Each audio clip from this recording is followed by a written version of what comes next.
патронот, ова момче кое раснало во најтешките времења на нашата македонска нација. Бога што се откажал од сите земни и материјални, да може целосно да му се посвети и на Битола и на битолчани, и за нив да се моли постојано во Света Гора. Денес е празникот Свети Нектари Битолски, заштитникот на нашиот град. Ден кога треба да чествуваме и да се подсетиме дека само љубовта е онаа која што може да не води и само со неја може да успееме. Сите заедно на таков начин можеме да направиме да биде подобро за сите нас. Нека тоа биде водилка во следните 365 дена.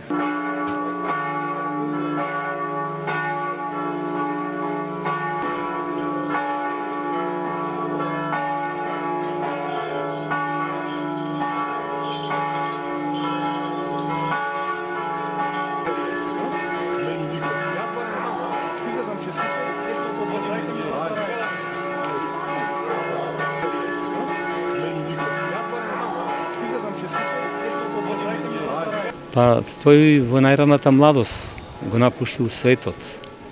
Ја напуштил Битола не за да ја заборави, туку напротив да и се посвети, да се моли за битолчани, па еве и до денешни дни, значи 17 веќе, односно 7 векови како се моли за спасение на градот Битола, на битолчани, така натаму, а веќе 17 години како го прославуваме него во Битола како заштитник на градот, некаде од 2001 година.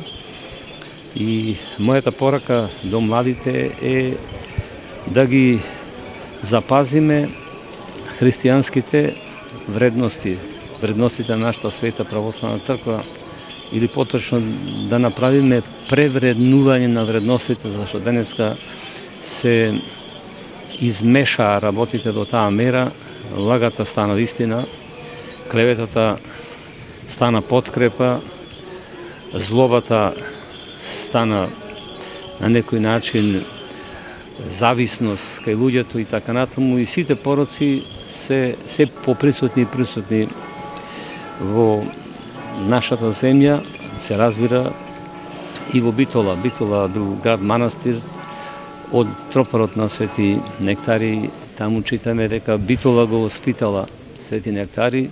Денеска не знам кој треба да ги воспитува нашите млади. Сметам дека први основно воспитание за верата и за животот е семејството, кое ни е на распаѓање, кое ни е веќе во расслојување. Семејството кое веќе не е она што треба да биде, имајќи предвид дека се повеќе имаме разводи на браковите, се повеќе имаме немажени, неженети, млади, односно возрастни луѓе и така натаму.